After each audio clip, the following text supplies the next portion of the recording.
I'm Steve Stoute, and this is The Tanning Effect.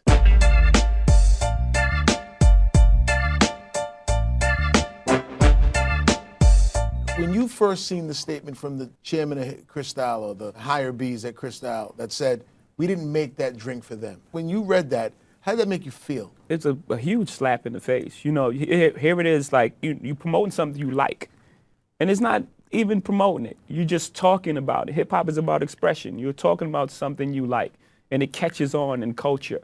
And you're an unpaid spokesman for this brand. And you're generating millions and millions of dollars for that brand, and for that brand not to say, at least just say thank you. Louis Vuitton did not have eyewear before, and the inspiration came from the notorious B.I.G. to make glasses. Yep.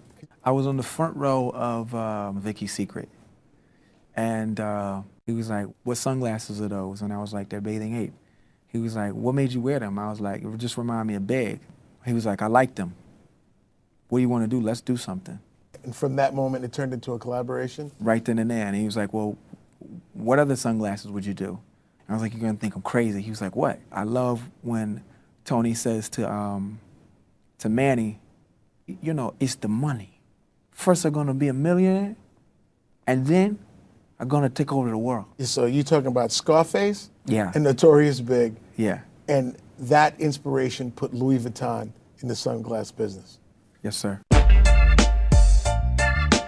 Beats by Dre. Where did it come to you that you could actually go from making music to actually making hardware? All I've ever wanted to do my whole life since I was 18 years old is move the needle on popular culture.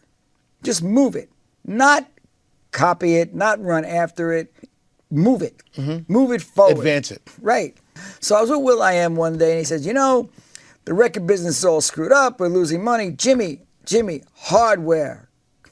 So I said, Will, what are you talking about, hardware? He says, hardware. So I said, Will, you know why they call it hardware? It's hard. Yeah. That's why they call it hardware. About a year later, I was walking down the beach, and I ran into Dr. Dre. And Dre's a guy of few words. He said, Jimmy, my lawyer wants me to sell sneakers. I just looked at him. I said, Dre, sneakers. Let's sell speakers. And he said, wow, that works. I said, I got this word, beats. I don't know what to do with it. I said, Beats by Dre, headphones and speakers. That was the beginning of Beats. Did you have a specific tanning moment?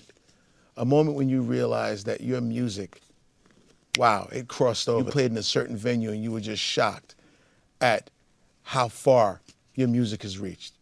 Yeah, I was always making music for everyone, and I was never targeting my music to the masses. I just made what I believed in and made music that spoke to my culture in underground New York City, which is everybody. You can't like make records and then get to know your fans and just ignore the effect that they've had on you. I always tell people that. They'll be like, you always talk about your fans. I'm like, how could I not? They're my family. They're my whole reason now for everything.